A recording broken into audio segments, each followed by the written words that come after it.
Hello there, it's spring and most of us will be getting caravans off the drive, out of the storage centre and ready for use in the summer ahead. But wait, is the leisure battery in good condition? I hope it's charged up still.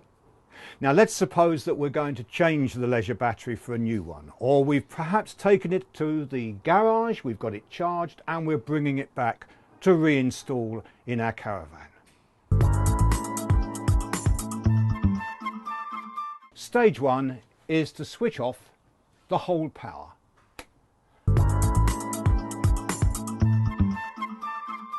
You must make sure that nobody is smoking and that there are no naked flames anywhere near your working area. There are some circumstances when batteries emit an explosive gas.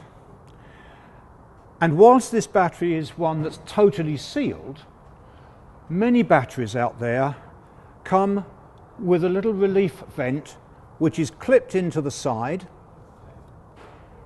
and this has to be taken to direct any gas to the outside world safely. As I say, it isn't necessary here because it's a sealed battery. On recent caravans, the lid of the battery box has a ventilation facility all the way around, so that if the battery does create an explosive gas, it can discharge into the outside world and not be held inside.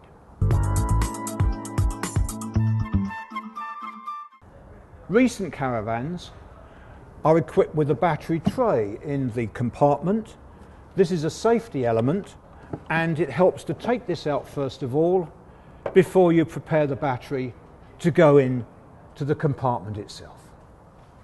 The only thing to say is these are heavy, and it helps if you've got some means of raising it up so it isn't difficult to lift across. Because beware, if you drop this on your toe, I'm afraid you're going to ruin the battery. You might hurt your toe as well. On this new battery, the terminals are clearly described with a blue cap on the negative or the neutral and a red cap on the live terminal. Take a measurement right here on the battery using a voltmeter.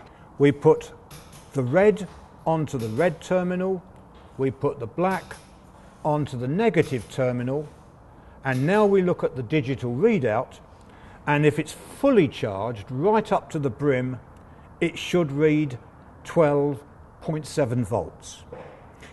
It's cold here today and it's slightly fallen back to about 12.64, 12.65, not a problem. I'm comfortable with that and I'm now quite happy about installing the battery into the battery box.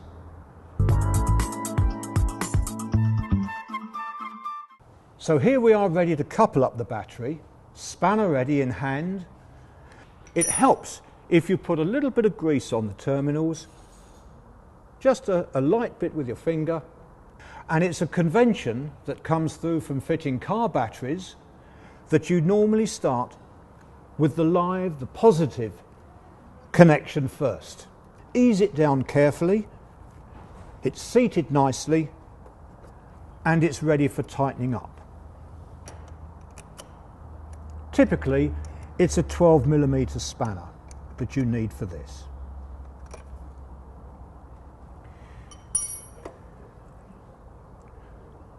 The negative side should drop on as well.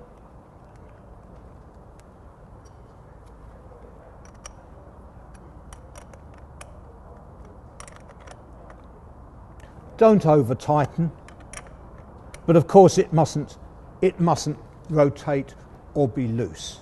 That would give a bad electrical connection. It also helps to just put a little bit of grease on each of the terminals.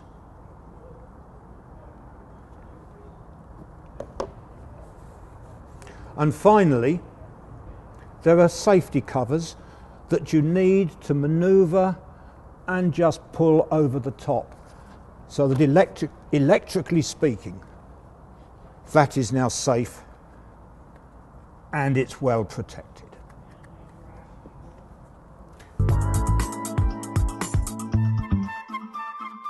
Terminals in place, we've got the tray. Now you might find it helps to have a friend to help, especially with some of the larger batteries. This isn't too heavy, but it is a little bit of manoeuvring to make sure that these sturdy cables don't get in the way. Ease it in. Be prepared to manoeuvre these so that they seat nicely, so that the door would close. But this mustn't shake about. And so most caravans are provided with a strap which secures the battery in place.